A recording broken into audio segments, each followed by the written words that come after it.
So I'm with Father Alexander Morozov and at his church here at the Russian Orthodox Church at Narrabunda here in Canberra.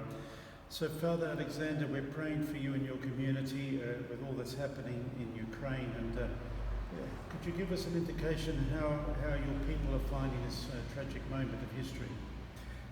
I think Grace, you used the right word. Tragic, unexpected, devastating,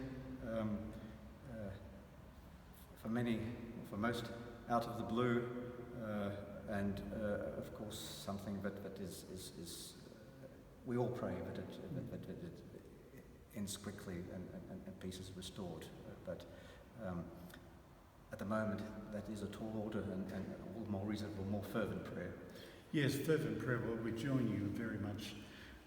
And here at the Church of John the Baptist, of course, we know the life of John the Baptist and the suffering he endured, and yet the proclamation, so that your people are suffering, but there is a proclamation, I'm sure, in the Russian Orthodox Church that peace will prevail and that we work for peace and try to put an end to the useless warmongering that we have.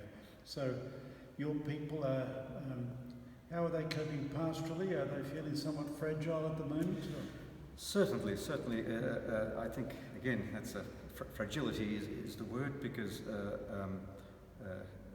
people are conflicted. Many are obviously proud of their Russian heritage, but dismayed at what has occurred in the name of the Russian people by the leadership of the Russian nation, which of course is not the Russian people as a whole necessarily. Yes. Well, we just want to, in my visit here today, is just to reassure you, dear Father Alexander, that we in the Catholic Church just up the road, we're neighbours, and yes, to a certain degree we're becoming stronger neighbours because of this tragedy. We perhaps have met up because of the tragedy, and hopefully we can join forces with your people in prayers for a cessation of these hostilities. And please God, our work for peace is something that is so highly thought of in our minds and hearts at this time as Easter approaches. Would you have an Easter message to offer my people in the Archdiocese, the Catholic Archdiocese, dear Father? Well, yes, certainly. I think the lead up to Easter is a great Lent, which we share with the Western Church, a time of augmented prayer, and certainly this year, very much so, a time of augmented prayer. But it leads to the victory of life over death, and ultimately that is the feast day of all feast days.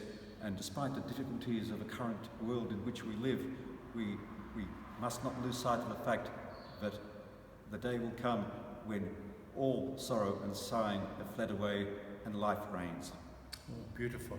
Victory of life over death. And may that happen afresh in these tragic days. Thank you very much, Father. And thank you for your prayers and for your empathy.